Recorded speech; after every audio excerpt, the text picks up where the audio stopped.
good with it, in the hood with it. Welcome back to the Collective Clips, where you already know we get it in. But before we get it in, let's hit that like and subscribe button. Put your notification bell on all so that way you're directed in the direction of the dope content I am kicking. And I highly appreciate all the support. We're going up on this channel. It's all because of you, and I'm humbled. Thank you guys very much, man. It's because of you. Now, you guys been wanting these Danny Masterson updates? Toma, here you go, right? I got another one for you. And it took a lot of hard work, a lot of phone calls, a lot of behind the scenes things. But I was finally able to establish some type of conduit, some type of connect to kind of find out what's going on with this guy. You know, I got some eyes. I got some ears everywhere, man. But like I said, the shit doesn't come easy. So what I bring you guys is exclusive. It's real. It's absolutely a phone conversation I had. And I was able to facilitate some type of correspondence between me and this other individual that is actually on CMC East Yard with, yes, you said it, Mr. Raperson himself, Danny Masturbates, right? Or Masterson. I said I wouldn't call him that anymore, but fuck it. We'll squeeze one or two in just because we can. So, his name is on fire. And I've done several videos about it, you know, all throughout, you know, the alleged assault, the assault that took place at Corcoran, him going from, of course, reception, being convicted, to going from reception all the way to where his old lady is over there fucking giving the punani up to his brother, right? We've talked about it all. We've discussed it all. But since he got to CMC East Yard, things have been pretty quiet because it's harder to facilitate a conversation with people that are actually there because everyone there is programming. They're just trying to do their own program and they're trying to stay out the way. It's considered in California the softest yard. And oh shit, I found out it's even softer than I thought, right? Softer than I thought it could ever be. Now, traditionally in the California prison system, every prison wiggles. Every prison in the system, you got something coming or you got a whole lot of nothing coming, right? Dick and bubble gum. Like I said, chew how you know, if you like that blue chew, that's on you.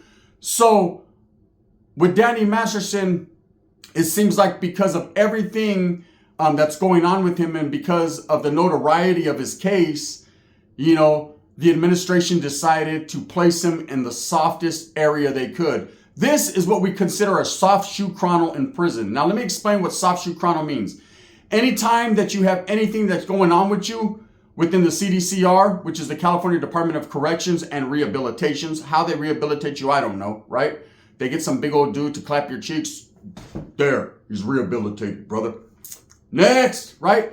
However they do that, but that's just the R they put on there. I always thought it was like an R on your jacket, but they added the R for whatever reasons, for tax purposes. Now, this chrono, right, and the soft shoe chrono, as we joked, is for someone who has to be segregated or can't be on a top bunk, or they just got certain ailments that prevent them from certain things. You know, they're not getting social status of equality. They're not getting what everyone else is getting. They're getting extra or special, okay?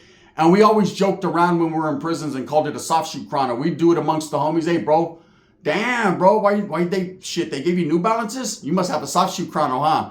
And that's kind of been a word or a phrase that's been used over the years in prison to basically clown other homies or to speak on somebody that's, you know, from a different car or whatever. Damn, look at them vatos over there. They're all hugged up. He must have a soft shoe chrono.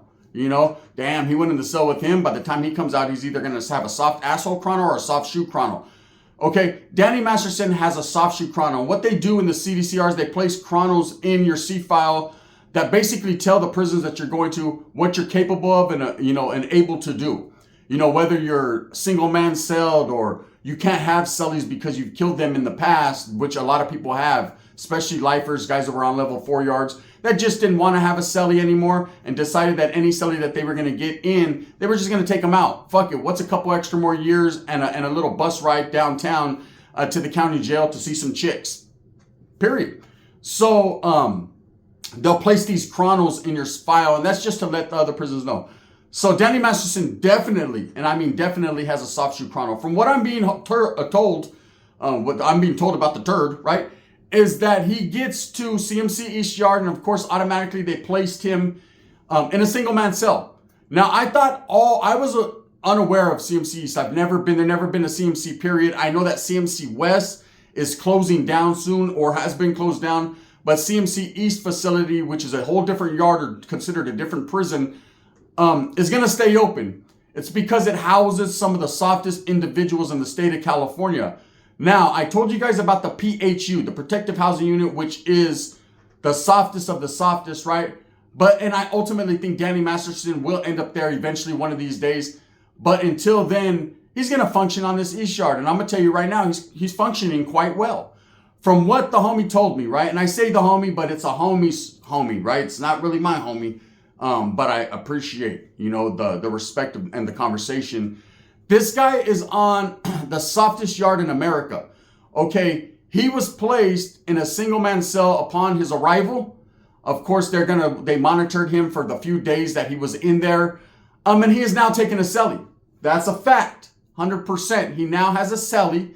And I was unaware that you could have cellies on that yard. I thought everybody had a single man cell, and that's just the way they rocked. But of course not, with California Department of Corrections being so filled, right, and having so many heads, which it does. It's probably one of the most overpopulated prison systems. Guys are going to prison every day, man, and it don't stop. In and out, out and in. That's just definitely how California rolls, right?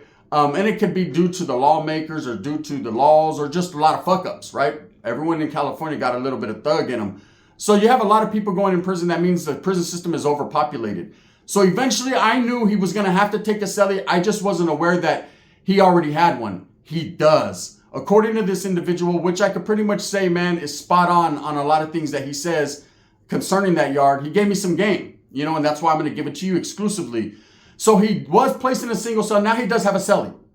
Okay, according to what I've been told, just like I called it in my little short video I did, pushing the guys around, right? He got an older cellie, and that is because he has been placed on a part of the yard that is for 65 and older. I didn't know they did shit like this. I heard about it probably about a week ago. Hey, they got an old head facility, right? Where they put all the older gentlemen that are just doing their time. Guys that have, are in wheelchairs. They're blind. I'm blind, right? I can't see, which that's nothing to play with because I'm fucking going blind. If you notice, I squint a lot, right? Even with my glasses on. So I definitely don't want to speak on that because God works in mysterious fucking ways. Next thing you know, I'll be on here like, the word on the curb is, right? With trying to see how I can press pause to edit. But he's on a yard where there's deaf guys. Kind of like a medical type yard, but it's for 65 and older. Got vatos with high blood pressure, right? And I'm sure his blood pressure probably went high and he had a lot of anxiety, like I said in the video. So he was placed on this yard, but more so he was placed there because it's the softest yard he could be at. No one really poses a threat. According to the guy I talked to, he said there's no validated or active SNY gang members on this yard, period. It's just a bunch of old men. Now, of course, he was celled up with an older gentleman. I'm not sure how much older, but he said he's got an old man as a cellie. I pretty much took it like that. I didn't want to overstep my boundaries in these questions. And he said this guy has been going to the yard. What a Danny! Fucking Ray Person's about his business, right? He has went to the yard. He is doing the same things that anyone else would do. I think he's comfortable now. I think his anxiousness kind of went down because of where they placed him. See, one thing I know about the CDCR, they're going to put you where they want you. Okay? And a lot of people ask me, well, why would they take like a youngster, say that someone that's fresh off the bus, that's never been incarcerated, never done any time, and place them on a fucking hard yard like Salinas Valley or High Desert or Pelican Bay? Why did they do that to these youngsters? Well, that's the old saying, you think you're bad about it? Well, get rowdy, right? They're going to put you in a place where they could throw you away. Okay, a place where if you want to act a fool on the streets in the county jail, be doing pegadas, removals, and all that for your gang, well, we're going to place you where the real gangsters are, homie, and see how you function. It's basically an attitude adjustment area, right? They're going to put you on the yards because you think you're hards. And that's it. That's how California does it.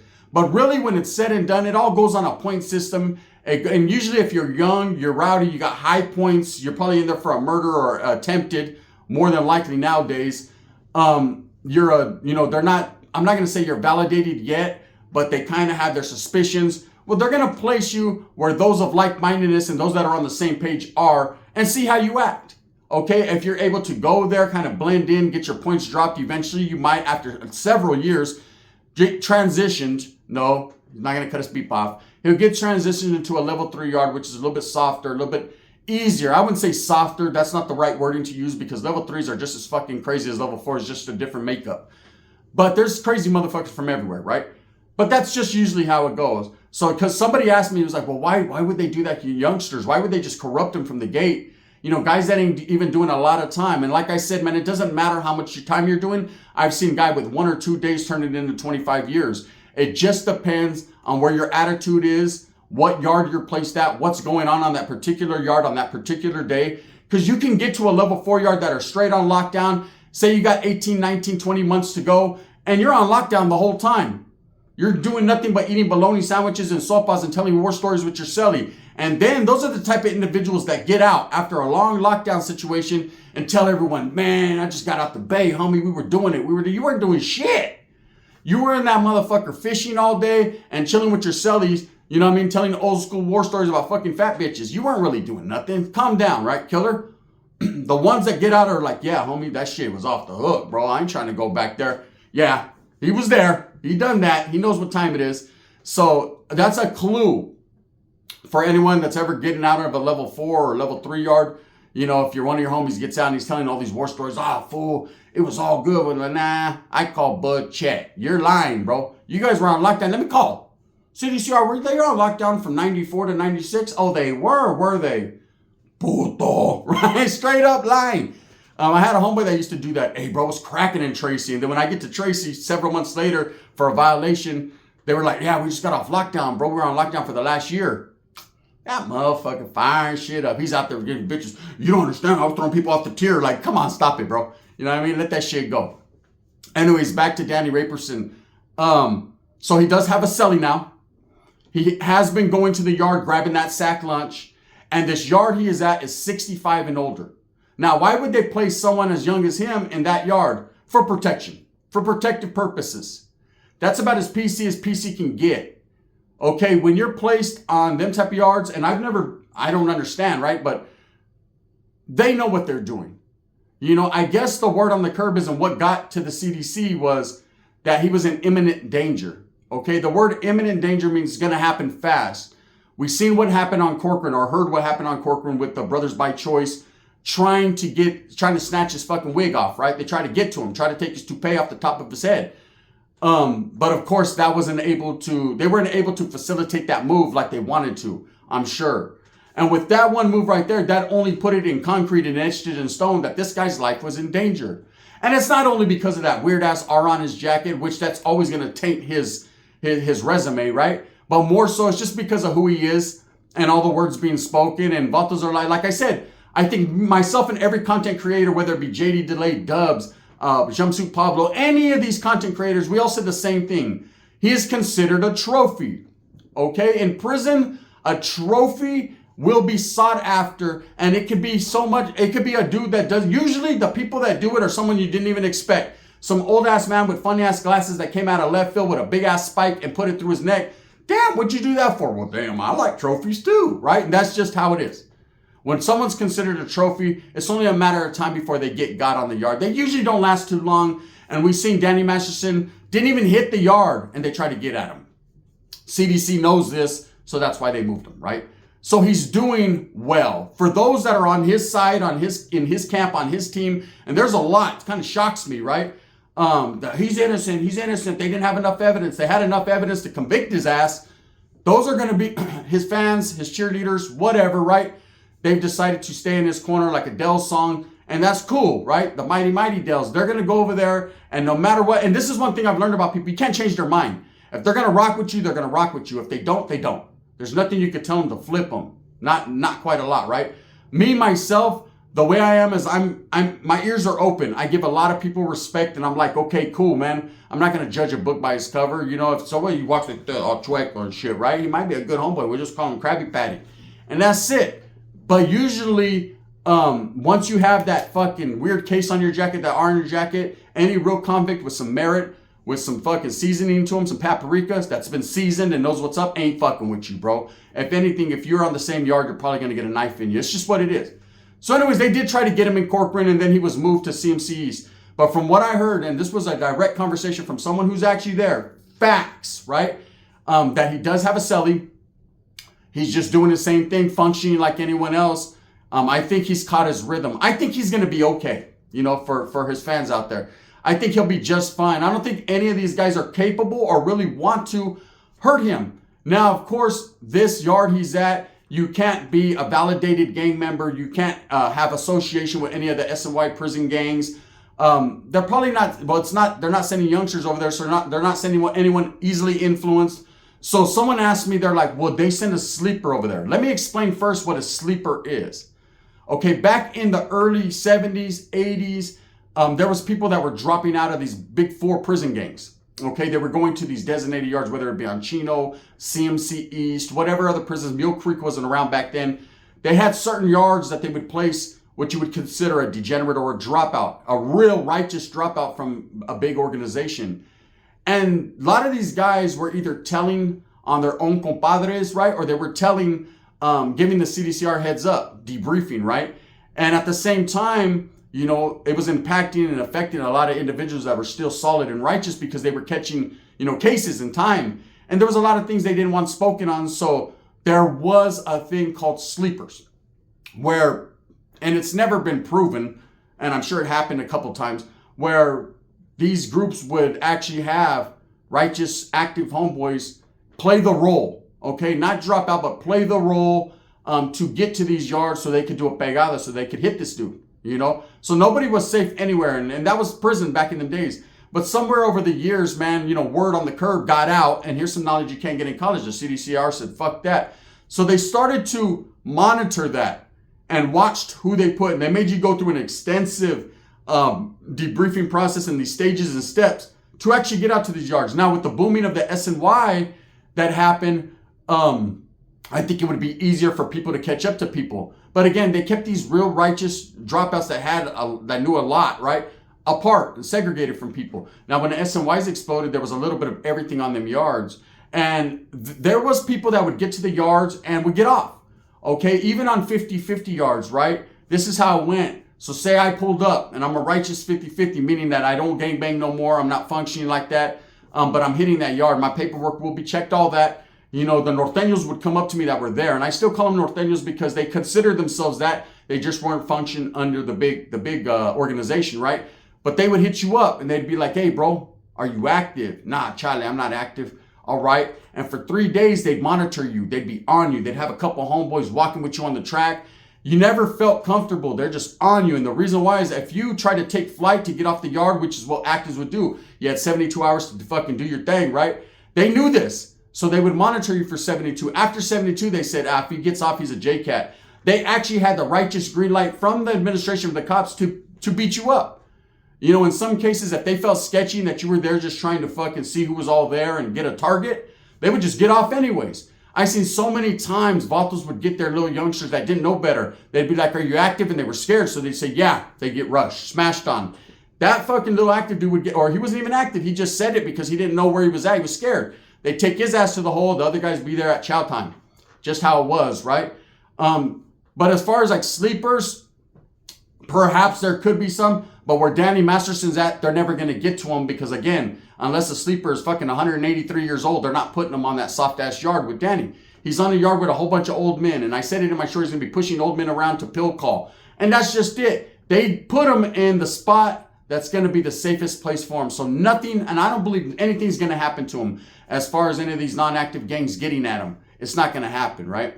He's going to fucking sit there till his appeal comes. And I honestly believe, man, when that appeal comes, we're going to see what happens. There was one guy that asked me, well, why can't he be bailed out into his appeal? This ain't New York City, homie. His name ain't Tupac. Okay, I always wondered how Tupac was able to do that. How Suge Knight was able to bail him out when he had that shit going on, right? But it was different, I guess, at that time. Right now, he can't be bailed out. He tried that. It didn't work, right? He is convicted. He is a convicted felon in the state of California. They own him. Acknowledge me, right? Like a WWE fucking match. They own his ass.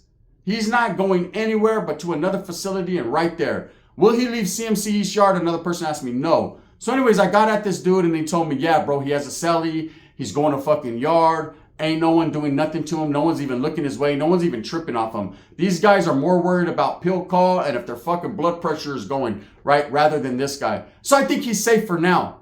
Now, of course, they are watching him close. He told me that a couple times they escorted him to medical and there was 3 cops instead of 1 or 2. He said, but in this place, man, nothing is going to happen to this guy. He'll be okay. He'll be safe. So he says, I will be kept updated if anything does happen. I could see maybe one of the old men getting up and shut your bitch ass up, Rapo, and slapping him.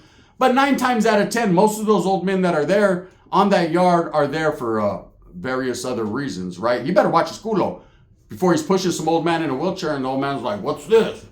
What's that? Oh yeah, that's your cock. And that's it, right? That's about what he's going to get. Maybe touched on it a little bit. Maybe he's going to get someone with a little fuzzy wuzzy going his buzzy buzzy. And that's it. Other than that, there's not more to tell you, man. I don't think no one's going to run up on him. I don't think no sleepers are going to hit him. Like I said, they are really, you can't just go to that yard. If they think you're a gang member, if you have certain tattoos, and they could tell, man. Anyone could tell. You know, it's crazy because most of these guys that go to these yards that are on the other side, that, you know, are no longer part of the general population, when they get to these other yards, they get all tatted down their face. Like they want everyone to know where they're from. It's because you could do that, you know. The homie used to tell me when I get out, he was like, that's play prison, humps. They're in there trying to play prison, you know, try to play hard. But I said, nah, there's some ruthless ass motherfuckers over there. I don't hate or talk shit about them because, bro, them SNY yards, any yards, bro, Vato's a fucking period cap. In fact, if you look into it in the CDC, the SNY yards have more fatalities, more murders and anything than any other yards in the state of California, period. So you can't judge book by covers and think because of Vato's fucking non-active that he can't get active, because they will, right? That's just real. I'm just keeping it fucking cool all the way along the line because I don't want no problems. But anyway, so Danny Masterson update, he ain't doing nothing. He's kicking back on the yard programming. He is going to the yard. He is going to chow. He's taking showers. He's doing all that. He's doing anything anyone else would do. So I think as far as, you know, is he going to be hit and all that? No, I think that's out the way, went off the wayside. That's done. That's done. So there's the update, man, from someone there. Like I said, if I hear anything exclusively, I'll drop it right here. I'm sure other people will tell you the same thing once they get, you know, some type of rapport with somebody. I was able to reach out and make that happen, or they reached out to me. Thank God, I appreciate that so much. But again, man, he told me a whole lot of nothing, just how it is there for him. And he's just programming, you know, until he gets his fucking appeal. And then, you know, once he gets his appeal, he will go back to the LA County Jail, and they'll place him probably in high power, which is high control, which again is an area where he'll be segregated from people, and then he'll fight his case from there. No, he won't be bailed out, none of that. He'll fight it. Will he win or will he lose? Well, we'll just have to see. You know, crazier shit has happened. Anyways, with that being said, I appreciate it. I got a double banger coming for you guys later on today. I appreciate all the support I'm getting. Thank you guys for sitting through my bullshit and listening to the real. Again, man, I try to do the best I can and not sugarcoat or add preservatives, because we don't need that in our lives. We just need real truth and facts, and that's it. So wherever Danny Masterson is doing, whether he's gargling right now with his celly or just brushing his teethuses, I would love to be in that cell just to slap him one time and then see how he functions. He's in there, hey, do you need anything? Because I'm about to order canteen. The old man's in there like, yeah, bitch. We need 2 cases of soups. We need a summer sausage. Wait, do we need a summer sausage, right? And we need 4 bags of beans. And that's it. And Danny's in there like, anything you need. I'll just put money on your books. With that being said, Moose Move with a purpose. Get everything that you want coming, and remember, at the end of the day, it's all about the strive to struggle, the struggle to strive. I'm going to continue to do what I does and provide you the best possible entertainment I can and content right here on YouTube, and do it in a righteous fashion, man. Thumbs up or thumbs down. Heavy's going to be the head that wears the crown. I'm going to continue to strive and struggle for what I truly believe in, and that's the betterment of all people. I tell you these stories not to shed a light and to enhance, you know, the bad of prison, but to tell you the real of prison. Facts.